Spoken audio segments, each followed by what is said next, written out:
Hello എല്ലാവർക്കും പുതിയൊരു വീഡിയോയിലേക്ക് സ്വാഗതം. നമ്മുടെ മുല്ലപ്പെരിയാർ അണക്കെട്ടിനെ ആശ്രയിച്ചുകൊണ്ട് തമിഴ്നാട്ടിലെ 5 ജില്ലകളാണ് വർത്തിക്കുന്നതെന്ന് പറയുന്നത്. അതായത് അവിടുത്തെ ഈ പറയുന്ന കൃഷിയുടെ ആവശ്യത്തിന് വേണ്ടിയിട്ടായാലും ഈ പറയുന്ന വൈദ്യുതി ഉൽപ്പാദനത്തിന് വേണ്ടിയിട്ടായാലും ഉപയോഗിക്കുന്നത് ഈ മുല്ലപ്പെരിയാറിലെ വെള്ളമാണ്.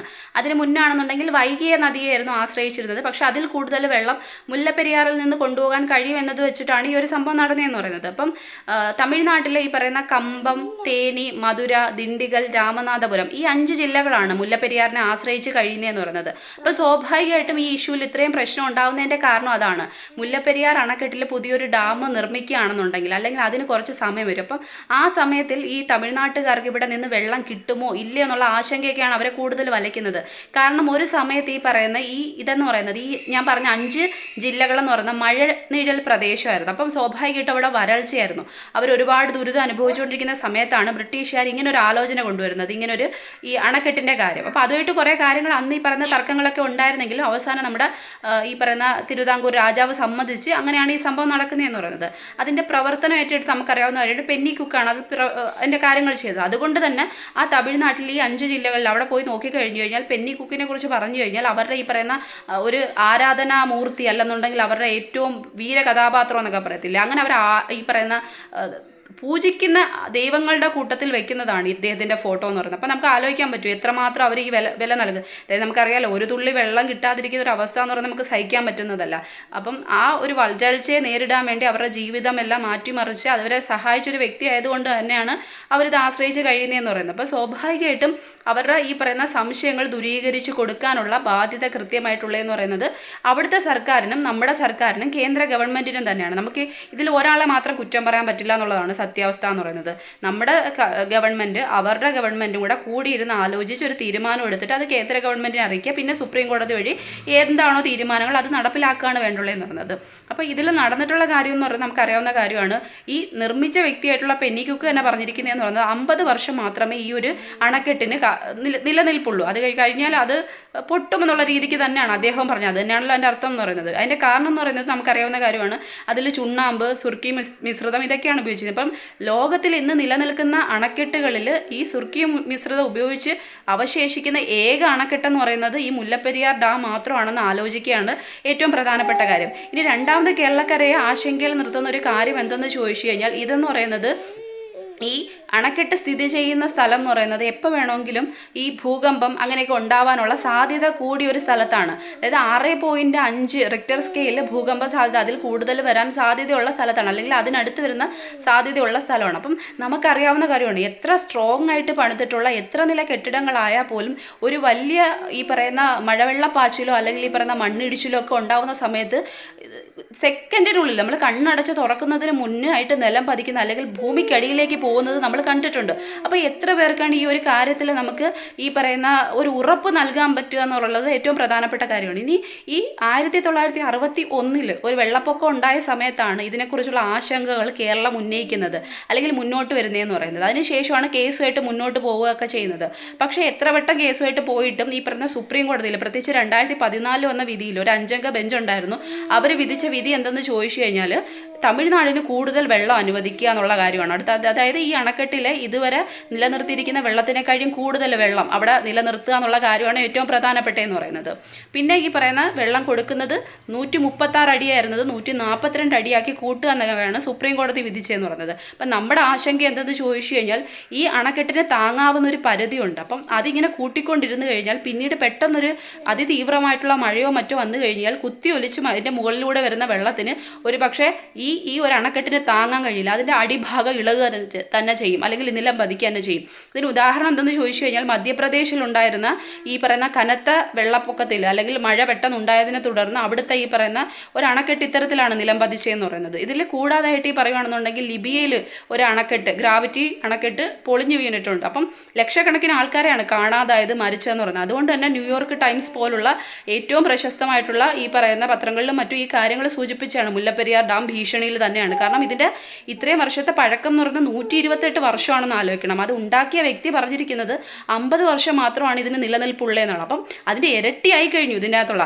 ഇതെന്തുകൊണ്ട് ഈ കാര്യങ്ങൾ നടക്കുന്നില്ല എന്ന് ചോദിച്ചു കഴിഞ്ഞാൽ തമിഴ്നാടിൻ്റെ എതിർപ്പ് തന്നെയാണ്. നമുക്ക് സ്വാഭാവികമായിട്ടും അറിയാം. നമ്മൾ മാത്രമായിട്ട് ഈ പറയുന്ന എതിർപ്പ് നമുക്ക് മാത്രമായിരുന്നു പ്രശ്നമെങ്കിൽ കുഴപ്പമില്ലായിരുന്നു. ഇത് അവരെ ഈ പിന്തിരിപ്പിക്കുന്നതിൻ്റെ കാര്യം എന്ന് പറയുന്നത് അവർക്ക് വെള്ളം കിട്ടുമോ ഇല്ലയോ എന്നുള്ള ആശങ്കയാണ്. അപ്പോൾ അത് ആദ്യം ദൂരീകരിച്ച് കൊടുക്കുക എന്നുള്ളതാണ്. ഇപ്പം പറയുന്ന നടപടികൾ അല്ലെങ്കിൽ ഇതിന് വേണ്ടിയിട്ട് പ്രവർത്തിച്ച് മുന്നോട്ട് ഇറങ്ങിയിട്ടുള്ള ആൾക്കാർ പറയുന്ന ഒരു കാര്യം, അല്ലെങ്കിൽ ഇത് സുപ്രീം കോടതിയുടെ മുന്നിൽ എത്തിയാലേ പറ്റും. ഒരു ഭീമ ഹർജിയുണ്ട്, അതിൽ ഒരുപാട് പേര് ഒപ്പിടേണ്ടതുണ്ട്. പക്ഷേ ആരും ഇങ്ങോട്ട് തയ്യാറാവുന്നില്ല എന്നുള്ളതാണ്. എല്ലാവരും പറയുന്ന കാര്യം എന്ന് പറയുന്നത് മുല്ലപ്പെരിയാർ ഡാം പൊട്ടുവാണെങ്കിൽ പോലും 5 ജില്ലകൾ മാത്രമേ പോകുള്ളൂ. അപ്പം നമ്മൾ എന്തിന് പേടിക്കണം? നമ്മുടെ ഭാഗത്തല്ലല്ലോ ഈ ജില്ല. ഇങ്ങനെയുള്ള കാര്യങ്ങളാണ്. പക്ഷെ ആലോചിക്കേണ്ട കാര്യം എന്ന് പറയുന്നത് ഇത്രയും വലിയ വെള്ളം ഉൾക്കൊള്ളുന്നൊരു ഡാമാണ്. അതിന് തൊട്ട് താഴെയായിട്ട് നിരവധി ഡാമുകളുണ്ട്. അപ്പോൾ ഇത് പൊട്ടിക്കഴിഞ്ഞു കഴിഞ്ഞാൽ ഒരുപാട് നാശനഷ്ടങ്ങൾ നമ്മൾ വിചാരിക്കുന്നതൊന്നുമല്ല. വെള്ളത്തിൻ്റെയൊക്കെ ആഘാതം നമ്മൾ വയനാട്ടിൽ നടന്നത് നമ്മൾ കണ്ടതാണ്. എത്ര പേരൊന്നും ആലോചിച്ച് നമ്മുടെ കുഞ്ഞു കൊച്ചുങ്ങളടക്കം ഈ പറഞ്ഞ ചെളിയിലും മണ്ണിലും വെള്ളത്തിലൊക്കെ പൊതഞ്ഞ് ഇത്ര ശ്വാസം മുട്ടിയാൽ മരിച്ചിട്ടുള്ളത്.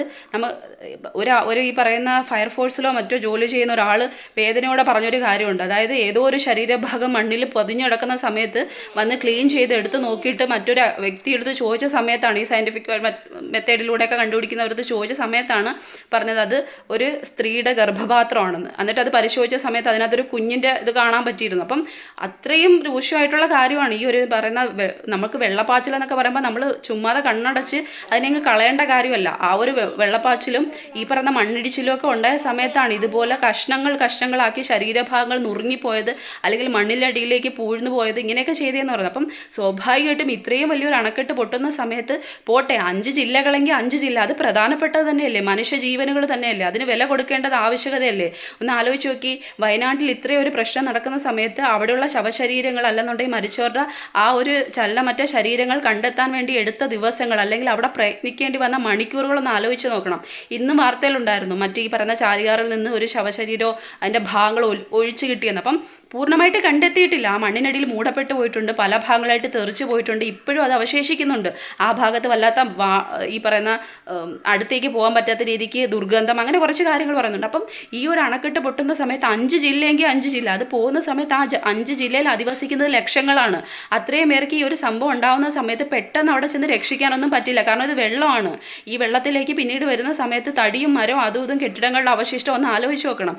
ഇത് ഇത്രയും ഉണ്ടാകുന്ന സമയത്ത് ഈ വയനാട്ടിൽ ഇത്രയും പേരെ രക്ഷിക്കാൻ, അല്ലെങ്കിൽ ഇത്രയും പേരെ മണ്ണിൽ നിന്ന് ആ ശവശരീരങ്ങൾ എടുക്കാൻ വേണ്ടി ഇത്രയും സമയവും ഇത്രയും ടൈമും എടുത്തിട്ടുണ്ടെന്നുണ്ടെങ്കിൽ ഈ 5 ജില്ലകളുടെ ആൾക്കാർക്ക് ഇത്രയും പറ്റിക്കഴിഞ്ഞു കഴിഞ്ഞാൽ എത്ര ടൈം എടുക്കും, എത്രമാത്രം പ്രശ്നങ്ങൾ ഉണ്ടാവുമെന്ന് ആലോചിച്ച് നോക്കണം.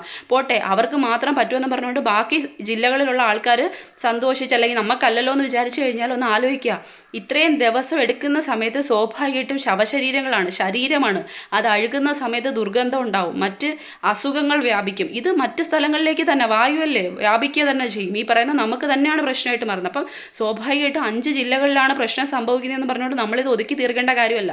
വയനാട്ടിൽ പ്രശ്നം നടന്ന സമയത്ത് നമ്മളെല്ലാവരും, വയനാട്ടിലിരുന്നവർ മാത്രമല്ല കരഞ്ഞത്, അല്ലെങ്കിൽ അവരെ സഹായത്തിന് വേണ്ടി പോയത്, നമ്മൾ ആലോചിക്കണം, നമ്മളെല്ലാവരും കരഞ്ഞിരുന്നു, അല്ലെങ്കിൽ നമ്മളെല്ലാവരും ഇന്നും ആശങ്കയിലാണ് അവരുടെ ഈ പറയുന്ന ഇനി എന്ത് അവരുടെ ജീവിതം എന്നുള്ളത്. അപ്പം അങ്ങനെ ഒരു നിസ്സാര കാര്യം പറഞ്ഞ് തള്ളിക്കളയേണ്ട ഒരു ചെറിയ വിഷയമായിട്ട് ആരും ഇതിനെ കണക്കാക്കരുത്. അല്ലെങ്കിൽ നമ്മുടെ വിഷയം അല്ല എന്നല്ല ചിന്തിക്കേണ്ടുള്ളത്, നമുക്കും വരാം ഇതൊക്കെ ഈ പറയുന്ന കണക്ക്. അതിൽ മുല്ലപ്പെരിയാർ പൊട്ടണം എന്നുള്ളൊരു സംഭവമല്ല. ഇനി അങ്ങോട്ട് മഴയുടെ സമയമാണെന്ന് ആലോചിച്ച് വെക്കുക. ഇനി ഈ പറയുന്ന മഴ തുടങ്ങും, ഓഗസ്റ്റ് കഴിഞ്ഞു, നമുക്കറിയാവുന്ന കാര്യമാണ്. സെപ്റ്റംബറിൽ മഴ ആരംഭിക്കുന്ന സമയമാണ്. അപ്പം ഈ സമയത്തൊക്കെ അതിതീവ്രമായിട്ട് നമ്മൾ എത്രയോ കഴിഞ്ഞ ഈ പറയുന്ന 2018 പ്രളയം അതിജീവിച്ച ആൾക്കാരാണ്. നമ്മൾ കണ്ടതാണ് എന്തുമാത്രം പ്രശ്നങ്ങളാണ് ഉണ്ടായെന്ന്. ദിവസങ്ങളോളം നിൽക്കാത്ത മഴകളാണ്. അങ്ങനെ ഒരു മഴയും ഈ പറയുന്ന ഭൂകമ്പമോ ഭൂമി കുലുക്കോ അല്ലെങ്കിൽ ഇത്തരത്തിലുള്ള കാര്യങ്ങൾ വന്നു കഴിഞ്ഞു കഴിഞ്ഞാൽ ഒന്നിനും നിലനിൽപ്പില്ല എന്നുള്ളൊരു കാര്യമാണ്. അപ്പം വരാനിരിക്കുന്ന കാര്യത്തിനെ അതിജീവിക്കുക എന്നുള്ളൊരു കാര്യമാണ് ചെയ്യുന്നത്. അതിൻ്റെ തൊട്ട് താഴെയായിട്ടൊരു ഡാം പണിയുക. അതല്ലെന്നുണ്ടെങ്കിൽ ഈ പറയുന്ന ഇടുക്കി ഡാം വഴി തമിഴ്നാട്ടിലേക്ക് ഒരു ടണൽ രൂപീകരിച്ചിട്ട് വെള്ളം അവർക്ക് കൊടുക്കുക. അവരെ പറഞ്ഞ് മനസ്സിലാക്കുക, വെള്ളം അവർക്ക് കൊടുക്കുക തന്നെ ചെയ്യും. വെള്ളമാണ് അവരുടെ പ്രശ്നം എന്ന് പറയുന്നത്, മറ്റൊന്നും അവരുടെ പ്രശ്നമല്ല. പക്ഷേ മറ്റൊരു ഏതോ ഒരു ന്യൂസ് പോലൊരു സംഭവത്തിനകത്ത്, അല്ലെങ്കിൽ ഒരു എനിക്കൊന്ന് വിക്കിപീഡിയയിലാണെന്ന് തോന്നുന്നു, ഞാനൊരു കണ്ട സംഭവമാണ്. ഇത് എന്തുകൊണ്ട് ഇവിടുത്തെ രാഷ്ട്രീയക്കാരും എതിർക്കുന്നില്ല എന്ന് ചോദിച്ചു കഴിഞ്ഞാൽ അതിൽ കിടന്ന സംഭവമാണ്. അതായത് കേരളത്തിലുള്ള രാഷ്ട്രീയക്കാർക്ക് അവിടെ ഈ പറയുന്ന എന്തൊക്കെയോ ബിസിനസ്സുകളുണ്ട്, അതായത് ഈ പറയുന്ന ബിനാമി ഇടപാടുകളൊക്കെ ഉണ്ട്. അപ്പം അത് ഈ ഒരു കാര്യത്തിൽ ഇവർ എതിർപ്പുമായിട്ട് ചെന്ന് കഴിഞ്ഞാൽ തമിഴ്നാട് അത് കുത്തിപ്പോക്കും. ഞാൻ കണ്ട കാര്യമാണ്, അത് സത്യമാണോ അല്ലെന്ന് എനിക്കറിയത്തില്ല. അതുകൊണ്ടാണ് കേരളക്കാർ ഇതിൽ ഭയങ്കരമായിട്ട് രാഷ്ട്രീയക്കാർ ഇടപെടാത്തത് എന്നൊരു സംഭവം കണ്ടത്. സത്യമാവാം, ചിലപ്പോൾ അസത്യമാവാം. എന്തായാലും ഈ ഒരു വാർത്ത പ്രചരിക്കുന്നുണ്ട് കൃത്യമായിട്ട് കഴിഞ്ഞ് കഴിഞ്ഞാൽ. അപ്പോൾ വിക്കിപീഡിയക്കെതിരെ കേസെടുക്കുന്നവരാണെങ്കിൽ അങ്ങനെ കേസെടുക്കുകയാണ് ചെയ്യേണ്ടുള്ളതെന്ന് പറഞ്ഞത്. അതിൽ നിന്ന് മാറ്റുക എന്നുള്ളതാണ് ഏറ്റവും പ്രധാനപ്പെട്ട കാര്യം എന്ന് പറയുന്നത്. എന്തായാലും ഈ ജനങ്ങളെല്ലാം കൂടി ശക്തമായിട്ട് പ്രതികരിച്ചില്ലെന്നുണ്ടെങ്കിൽ നമുക്കറിയാവുന്ന ഇതിൽ വലിയ സംഭവമൊന്നുമില്ലല്ലോ. ഒരു ജനതയുടെ കാര്യമാണ് പ്രശ്നം. നമ്മൾക്ക് അറിയാലോ, ഒരു അസുഖം വന്നിട്ട് അതിന് ഈ പറയുന്ന നമ്മൾ ചികിത്സിച്ച് ഭേദമാക്കാൻ ശ്രമിക്കുന്നതിനേക്കാളും നല്ലത് അതിനൊരു സൂചന വരുന്ന സമയത്തെ നമ്മളതിനെ ഇല്ലാതാക്കുക എന്നുള്ള കാര്യമാണ്. അത് തന്നെയാണ് ആ ജനങ്ങളും പറയുന്നത്, നമ്മൾ ഒരുപോലെ പറയുന്നതെന്ന് പറയുന്നത്. അപ്പം ഇത്രയും വലിയൊരു വയനാട് ദുരന്തം നമ്മുടെ മുന്നിലൊരു സൂചനയായി കിടക്കുന്ന സമയത്ത് ഈ പറയുന്ന ഒരു അണക്കെട്ടിനെ നമ്മൾ ഇത്രയും ഒരു വിലയും ഇല്ലാതെ അങ്ങ് തള്ളിക്കളഞ്ഞു കഴിഞ്ഞാൽ ഇനി എന്താണ് സംഭവിക്കാൻ പോണെന്ന് പറയാൻ പറ്റത്തില്ല. നമുക്ക് പിടിച്ചു നിൽക്കാൻ പോലും പറ്റത്തില്ല. അത് ഈ പറയുന്ന പണമുള്ളവനായാലും പണമില്ലാത്തവനായാലും ഇത് വലിയൊരു കാര്യം തന്നെയാണ്. അപ്പം ശക്തമായിട്ട് ഈ പറയുന്ന കേരള ജനത മാത്രമല്ല ബാക്കി എല്ലാവരും ഇതിൽ പ്രതികരിക്കേണ്ടുള്ളൊരു കാര്യമാണ്.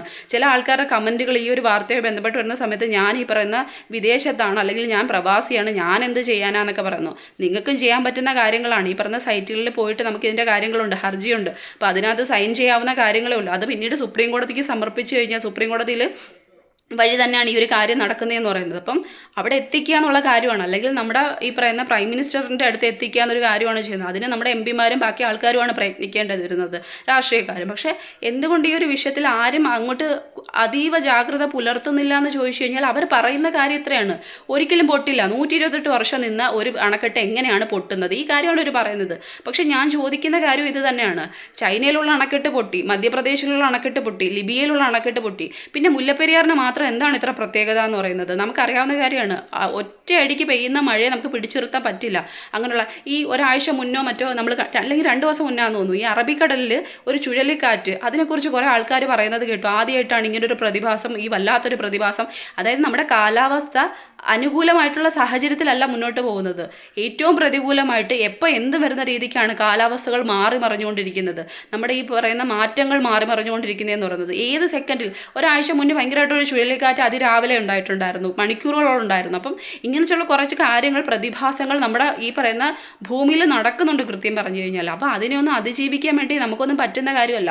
അറ്റ്ലീസ്റ്റ് നമുക്കറിയാവുന്ന കാര്യമാണ്, മണ്ണിനടിയിൽ പൊതിഞ്ഞു പോയ അർജുനെ ഇതുവരെ കണ്ടെടുക്കാനുള്ള സാങ്കേതിക വിദ്യകൾ പോലും ഇല്ലാത്തൊരു സംസ്ഥാനമാണ് നമ്മളെന്ന് പറയുന്നത്. അപ്പം അത്രയേ ഉള്ളൂ ഇവിടുത്തേക്ക് കാര്യം എന്ന് പറയുന്നത്. മനുഷ്യജീവന് വില കൽപ്പിക്കുക, അവരുടെ വേവലാതികൾ സത്യമാണ്. കാരണം ആ ഒരു അണക്കെട്ട് പൊട്ടിക്കഴിഞ്ഞാൽ അതിൻ്റെ തൊട്ട് താഴെ കിടക്കുന്ന മനുഷ്യരുടെ അവസ്ഥയൊന്ന് ആലോചിച്ച് നോക്കിയേ. കുറേ ആൾക്കാർ വന്നിട്ട് പറയുകയാണ് ഇത് പൊട്ടില്ല, നിങ്ങൾ ധൈര്യമായിട്ടിരിക്കും, ആരൊക്കെയോ ചേർന്ന് എന്തെങ്കിലും പറയുവാണെന്നൊക്കെ പറയുന്നത്. എങ്കിൽ അങ്ങനെ പറയുന്ന ആൾക്കാരൊന്ന് കാര്യം ചെയ്യും, അവിടോട്ട് പോയി സ്ഥലം വാങ്ങിച്ചിട്ട് ആ താഴ്വരയിൽ പോയിട്ട് വീട് വെച്ചിട്ട് താമസിക്കുക. അത്രയും ധൈര്യം കാണിച്ച് ബാക്കിയുള്ളവർക്ക് ഭയങ്കരമായിട്ടുള്ള ശക്തമായിട്ടുള്ള ഒരു അവർക്ക് ധൈര്യം ഉണ്ടാക്കി കൊടുക്കുക. അത് ചെയ്യാനുള്ള ധൈര്യം നിങ്ങൾക്കും ഇല്ല. നിങ്ങളിങ്ങനെ ഇരുന്ന് ഡയലോഗ് അടിക്കുക മാത്രമാണ് ചെയ്യുന്നതെന്ന് പറയുന്നത്. അപ്പം ഞാൻ ആ ഹർജിയിൽ ഒപ്പിട്ട വ്യക്തിയാണ്. കഴിഞ്ഞ ദിവസമാണ് ഞാൻ ഇതുമായിട്ടുള്ള വാർത്തയ്ക്കിന് ഒരു ഹർജിയുടെ കാര്യം കൃത്യമായിട്ട് അതിനെക്കുറിച്ച് അത്ര ആ സൈറ്റിലോട്ട് കയറാൻ ഇതിന് മുന്നേ നോക്കിയിട്ട് പറ്റിയില്ലായിരുന്നു. അപ്പം ഇന്നലെയാണ് ഞാൻ ആ സൈറ്റിൽ കയറുന്നത്. ഞാൻ കൃത്യമായിട്ട് അതിൽ സൈൻ ചെയ്തിട്ടുണ്ട്. അറ്റ്ലീസ്റ്റ് അതെങ്കിലും ചെയ്യുക. നമ്മൾ എത്രയോ വാർത്തകൾ കാണുന്ന അല്ലെങ്കിൽ ഇതിൽ കമൻ്റ് ഇടുന്ന ആ ഒരു ടൈം മതി അതിനകത്തോട്ട് ആ ലിങ്ക് തുറന്നൊന്ന് ഓപ്പൺ ചെയ്ത് അതിനകത്തോട്ട് ആ ഭീമ ഹർജിയിലൊന്ന് ഒപ്പുവയ്ക്കാനെന്ന് പറയുന്നത്. അപ്പം അതെങ്കിലും ചെയ്യുക.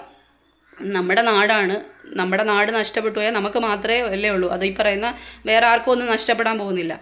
ഈ പറയുന്ന നാട്ടിലുള്ള എല്ലാവരും പോയി കഴിഞ്ഞാൽ പിന്നെ രക്ഷിക്കാൻ വേണ്ടി പുറത്തുനിന്ന് ആരും വരുമെന്നും പ്രതീക്ഷിക്കേണ്ട കാര്യമല്ല.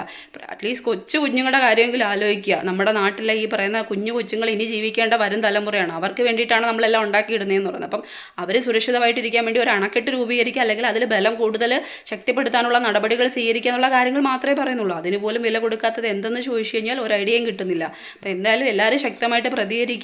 ഈ പറയുന്ന കണക്ക് ആ ഹർജിയിൽ അറ്റ്ലീസ്റ്റ് സൈൻ ചെയ്യാനെങ്കിലുള്ള മനസ്സെങ്കിലും കാണിക്കുക.